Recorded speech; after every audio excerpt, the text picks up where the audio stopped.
All right, so before we get to Keith's forecast, New York City leaders are warning of potential flooding. Heavy rain is expected to have dramatic impacts throughout the area. This is a live look there right now. Several, or maybe it's just a few that we have, but several subway lines are not running because of this weather.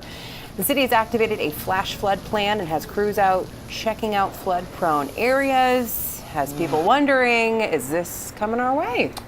No, luckily. But they did get crushed down there. I'll actually show you some radar from down there, but 7-8 inches in a couple of spots. I think LaGuardia had its wettest day on record since before it was called LaGuardia. Like, it just, it's crazy. And luckily this high is just, it shows you how strong this high was, just shoving this rain away from us. Take a look at this radar picture, you'll see it.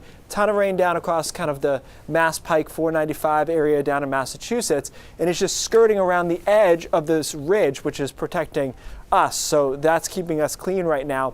Now, it is worth noting that we do have a couple of sprinkles that have worked their way just over the border, but so far my weather watchers have told me it has been very, very light, or in some cases not even hitting the ground. So as the rest of today goes on and into tonight, there will be isolated sprinkles out here, but I think by and large we'll be in good shape there. You can see the clouds coming in from southwest to northeast, so thickened up through the mid-coast into down east Maine, and even areas that have some sun here, there's wildfire smoke on top of that. So it's just been hard to get kind of straight sunshine through the day.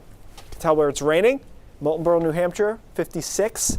Where we're on the other side of things in the 60s for the most part. So we're in decent shape, but obviously it wasn't all that warm today, and that had to do with the cloud cover and the showers just to our west. So the model's trying to resolve a couple of showers possible in York County, Cumberland County, southern to central Oxford County should do it tonight. Even that should be very light stuff. By tomorrow morning we wake up and there's a decent amount of cloud cover along the coast.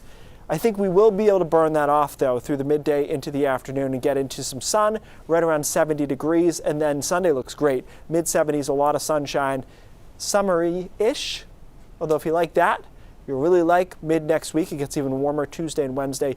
2 shots at 80 during that time period. This model only has 1, but I think Wednesday's another chance at 80 degrees. Thursday will be mid to upper 70s too, and then we cool down for Friday. Next chance of rain, and I'm not 100% sold on this, guys, would be next Friday.